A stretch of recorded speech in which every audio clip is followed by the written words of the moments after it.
ममता की कीमत। किसी समय की बात है, एक छोटे से गांव में एक साधारण सी महिला रहती थी जिसका नाम शोभा था। शोभा का जीवन बहुत ही साधारण था, लेकिन उसके अंदर एक अद्भुत शक्ति थी, ममता। वह अपने परिवार, अपने बच्चों और अपनों के लिए हर कठिनाई को सहजता से स्वीकार कर लेती थी। लेकिन इस ममता की कीमत क्या थी, यह वह स्वयं भी नहीं समझ पाई थी। शोभा का एक ही सपना था, अपने बच्चों को अपने से पालन पोषण करना और उन्हें समाज में एक सम्मानजनक स्थान दिलाना।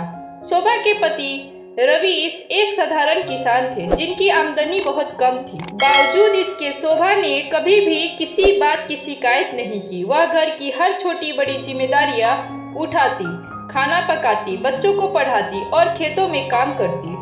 एक दिन गांव में एक बड़ा मेला लगा जहां हर साल एक बड़ी प्रतियोगिता होती थी।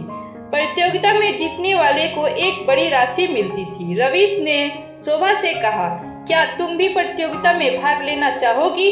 शोभा थोड़ी देर सोच में डूबी रही, क्योंकि वह जानती थी कि प्रतियोगिता में भाग लेने से उसकी सारी ऊर्जा जाएगी और घर के काम में कमी आ सकती है। फिर भी उसने रवीश के कहने पर सोचा, अगर मैं जीत गई तो बच्चों के लिए कुछ अच्छा कर सकती हूँ।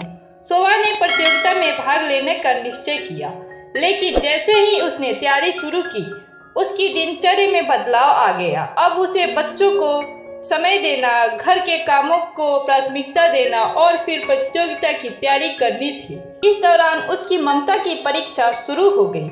एक दिन उसकी छोटी बेटी लता बीमार पड़ गई। शोभा के पास समय नहीं था, लेकिन वह जानती थी कि उसकी बेटी की सेहत सबसे पहले है। उसने प्रतियोगिता की तैयारी को कुछ दिनों के लिए छोड़ दिया और लता की देखभाल में जुट गई। यह कठिन समय था, लेकिन शोभा ने कभी भी किसी बात की शिकायत नहीं की। उसकी ममता ने उसे शक्ति दी और वह हर समस्या को सहजता से पार कर गई। जब शोभा ने प्रतियोगिता में भाग लिया तो उसने अपना सर्वश्रेष्ठ प्रदर्शन किया, लेकिन जब परिणाम आया तो वह हार गई। हालांकि शोभा ने यह सोचा कि उसने सबसे बड़ी जीत पा ली है, अपने परिवार की खुशी और एकता। घर लौटने पर उसके बच्चे और रवीश ने उसका उत्साह बढ़ाया। वे जानते थे कि शोभा ने न केवल प्रतियोगिता बल्कि जीवन की कठिनाइयों को भी बहुत प्यार और धैर्य से संभाला था। एक दिन रवीश ने शोभा से कहा, तुमने हमारी पूरी जिंदगी को समर्पित कर दिया। तुमने कभी अपनी ख्वाहिशों को नहीं सोचा, लेकिन क्या तुम जानती हो, तुमने सच में जो जीता है वह कोई और नहीं जीत सकता था। तुमने ममता की कीमत को समझा और उसे जी लिया। शोभा ने मुस्कुराते हुए उत्तर दिया, ममता की कोई कीमत नहीं होती, यह तो एक भावनात्मक धरोहर है। लेकिन जब आप अपनों के लिए कुछ करते हैं तो वही सच्ची खुशी होती है। शोभा के त्याग और ममता की कहानी धीरे धीरे गांव में फैलने लगी।